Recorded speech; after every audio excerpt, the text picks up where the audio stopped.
Continue a escrever, você encontrará as palavras que necessita compartilhar. Elas já estão em você, mesmo nas sombras, escondidas como pedras preciosas. Chegou o momento de eu compartilhar com vocês o que eu achei de Promessas Cruéis, então fiquem ligados e não percam paciência comigo, por favor, que eu tenho muito a dizer, vem comigo. E lembrando que se tu ainda não leu essa duologia, não assiste esse vídeo até o final, porque senão tu vai tomar muito spoiler e vai estragar a tua experiência, então escuta o que eu tô falando. Promessas Cruéis inicia mais ou menos umas 2 semanas depois dos últimos acontecimentos de Divinos Rivais, e começa, gente, com o nosso querido Roman sofrendo muito. Eu já adianto pra vocês que ele vai sofrer muito nesse livro, o pobre coitado. Ele é um dos meus personagens favoritos e, assim, eu me identifico muito com ele, porque, assim, esse livro todo, ele é sobre a Iris. E esquece o Roman. Ele, assim, ó, ele até, no início, ele é um pouco importante, porque o que acontece? Ele virou um prisioneiro de guerra, basicamente fizeram uma lavagem cerebral nele, que ele esqueceu o passado dele, então ele meio que começa a servir Dacre. E assim, a parte importante dele é enquanto ele está sob esse feitiço, porque depois, assim, ó, o pobrezinho, tudo bem, ele salva a vida das pessoas, mas assim, o protagonismo dele não existe nesse livro. Eu, pelo menos, eu senti isso, assim, que não teve.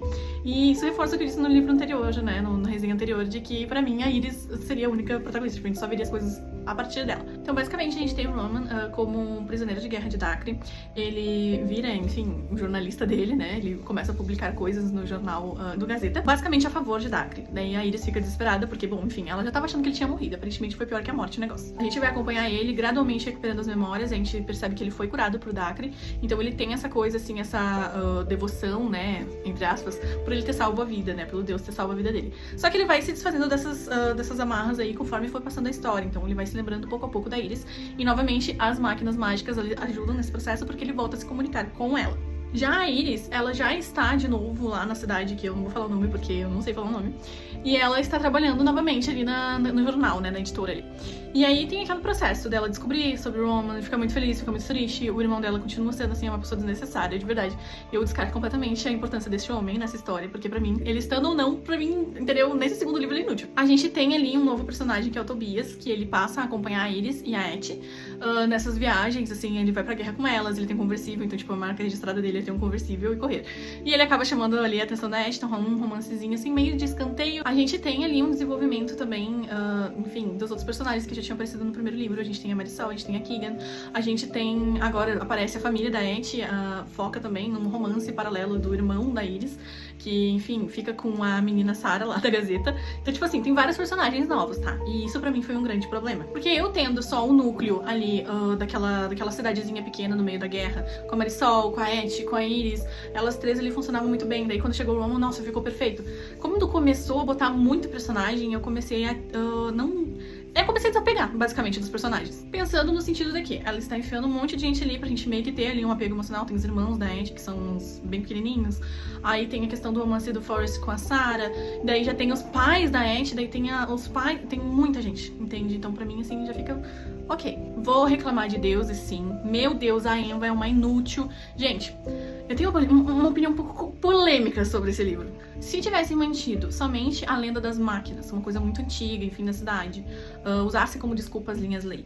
Mas essa história dos deuses, não dizendo que é uma completa perda de tempo, mas assim, eu acho que essa dinâmica dos deuses, dos celestiais, dos inferiores, dos poderes, de roubar poder de Deus, eu acho que isso poderia ficar para um outro livro que não seja de Divinos Rivais. Porque o que acontece? A gente já tinha uma dinâmica muito boa de jornal, de comunicação, de guerra, que isso já é muito interessante. A parte dos deuses destoou muito pra mim. Eu acho que ficou uma coisa encaixada por último, para mim, na minha opinião, tá? Ficou encaixada por último. Parece que a história poderia ser melhor desenvolvida se não tivesse essa questão, essa dinâmica dos deuses. Além da Emma ficar parecendo uma fraca e inútil, que ela realmente, ela botou um monte de gente pra morrer na guerra.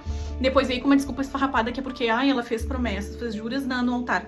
Gente, pelo amor de Deus, o cara tava literalmente atravessando o mundo pra matar ela, e ela queria, não podia matar ele por causa das juras dela. Enfim, depois dessa desculpa muito esfarrapada, começou a desandar muito. Aí começa a ficar ruim o negócio. O que acontece? A gente vai ter essa dinâmica do Roman escrevendo e dando dicas pra Iris salvar a vida das pessoas. A gente tem a Iris começando a ganhar cada vez mais força na cidade. Ela começa a ser reconhecida, o Dacre começa a ir atrás dela como se ela fosse fazer uma grande coisa, o que até agora não entendi. A gente tem tudo isso acontecendo, um ataque na cidade iminente, assim, muita coisa acontecendo. E aí eu fiquei muito triste.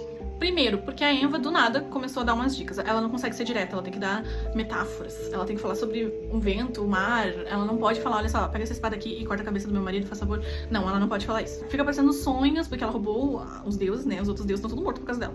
E aí ela vai lá e começa aparecendo sonhos da Iris, da Ant, falando, do Roman também, falando o que tinha que fazer, só que, tipo, muito abstrato, sabe? E daí, nas últimas 50 páginas, simplesmente enfiou tudo, tipo assim, ó, essa aqui é a espada, beleza? Ela faz isso aqui. Essa aqui é a porta, tá? Tu tem que abrir e entrar nela, porque senão não vai funcionar. E aí tu tem que fazer isso, tipo assim, ela basicamente deu o beabá. E aí ficou muito sem graça, na minha opinião, porque daí fugiu completamente, entendeu? Do meu senso de credibilidade. Porque daí, do nada, ela viu que a água tava batendo, daí ela decidiu ajudar todo mundo, do nada. O jeito que o Dacre morre, gente, pelo amor de Deus, de verdade. A Iris nunca tinha levantado uma espada na vida dela, e ela tava, tipo, super foda, era um deus. E tinha também o tal do Val, que era um super assassino capanga que não sei o que ia matar todo mundo, morreu em 2 segundos. Vocês entendem que, tipo assim, acaba destruindo o que eu construí no primeiro livro? Enfim, tem isso. E tem a questão do Capitão Shane. Nem se lembra se ele é capitão, na verdade. Ele surge como um recurso pra emendar todas as coisinhas que ela deixou soltas por aí. Porque o que acontece? Nós temos uma resistência entrando na cidade.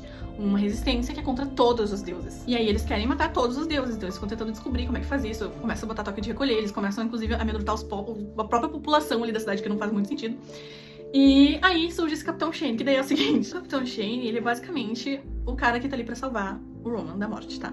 Porque ele começa a fazer acordos com o Roman, ele percebe que tá voltando a memória dele, mas ele não faz nada, e aí some chave, daí ele bota a culpa no Roman, e daí explode não sei o que, mas tipo, ele sai em todos os lugares pra salvar o Roman, e no final realmente ele salva o Roman da morte. Mas eu achei muito engraçado, porque ele só apareceu pra fazer isso, porque a gente nem sabe o que aconteceu com ele depois, ele só sumiu da história. Teve, no final... Peraí, gente, que eu tô me atropelando. Depois que o Dacre morre de uma forma muito ridícula, esse pessoal da resistência começa a atacar a própria cidade. Por quê? Porque eles querem matar todas as pessoas que estavam com o deus. Então, eles, tipo, fazem um paredão e vão fuzilar todo mundo. Daí chega a Iris, com o seu poder de protagonismo, e salva o Roman. Só ele, tá? Porque o resto todo morreu. E aí, eu fico pensando, o Shane tava no paredão, o Shane morreu fuzilado, o Shane era parte da resistência. O que era o Shane? Porque, assim, ele falou pro Roman que era parte da resistência, ao mesmo tempo que disse que eles tinham que sair dali porque não era seguro. Eu fiquei, tipo... Ele é ou não é? Enfim. Ele some, então aparentemente não tem muita relevância. Sobre a questão da morte do Forrest e da Sarah. Sinceramente, eu não tive emoção nenhuma. Tava todo mundo morrendo. Eu fiquei com medo pela Helena. Mas pelo Forrest eu pensei, nossa, por favor, morre. Assim, meu horrível da minha parte. Mas enfim, não teve emoção pra mim a morte dele. Não teve emoção pra mim ela jogando as cinzas dele. E uma coisa que foi o que mais me decepcionou nesse livro de verdade. Tudo que eu sentia pelo Roman e pela Iris sobre eles terem muita química, porque eles exalavam muita química, de ter uma dinâmica interessante entre os dois, eu acho que foi enterrada muito fortemente com concreto neste segundo livro. Assim, no início até tava uma dinâmica legal. Ele reconheceu ela, tudo ok. Mas a partir do momento em que, enfim, eles se encontram de novo, ali tem algumas cenas de interação, eu não sinto emoção. Então, eu não sei se é uma coisa minha ou se todo mundo sentiu isso, mas eu não... Inclusive, o final deles era pra ser um final agridoce, porque o Roman, ele continua lidando com as consequências, né, daquele gás que ele inalou no primeiro livro. Mas, tipo assim, pra mim não parece o mesmo personagem, assim como a Iris não parece a mesma personagem, porque ela simplesmente ganhou poderes. E não tô falando de modo literal, né, mas ela matou um deus, matou um super assassino, sobreviveu ao bombardeamento, sobreviveu a uma explosão que matou todo mundo menos ela, né, porque um cara ficou na frente dela, tipo, até quando as coincidências podem ser usadas para um protagonista? Pra mim ficou meio assim, entendeu? E assim, eu senti falta de saber como é que ficou a cidade, quem é essa nova chanceler, quais são as medidas que eles estão tomando de conscientização sobre a guerra, sobre o que aconteceu, quais são os reparos, porque muita gente perdeu a vida e muita gente foi julgada injustamente, muita gente foi fuzilada no final da guerra injustamente, muitos eram prisioneiros, né? E...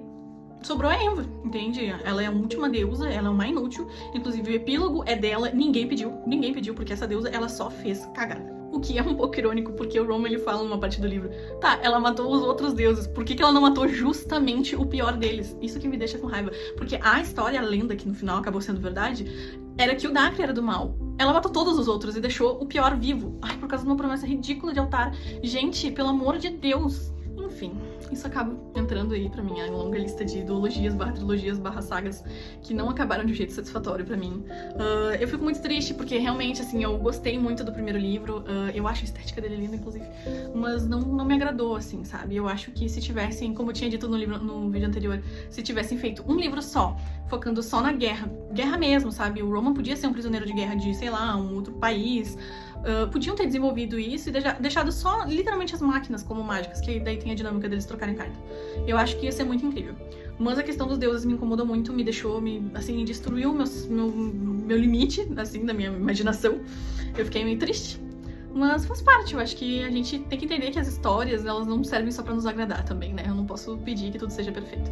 Mas é uma experiência. Essa foi a minha primeira experiência, né? O Divinos Rivais e Promessas Cruéis foram as minhas primeiras experiências de 2026. Eu ainda tenho alguns livros pra ler que eu comprei ali na Feira do Livro ainda. Mas eu fico muito feliz de ter experienciado isso. Eu acho que vale muito a pena vocês lerem pra tirar as próprias conclusões. Lembrando, né, que a minha opinião, ela não é absoluta, ela não, né? Pode ser que mude algum dia, eu entenda mais sobre isso.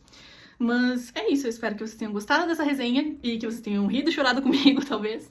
E me aguardem para as próximas resenhas.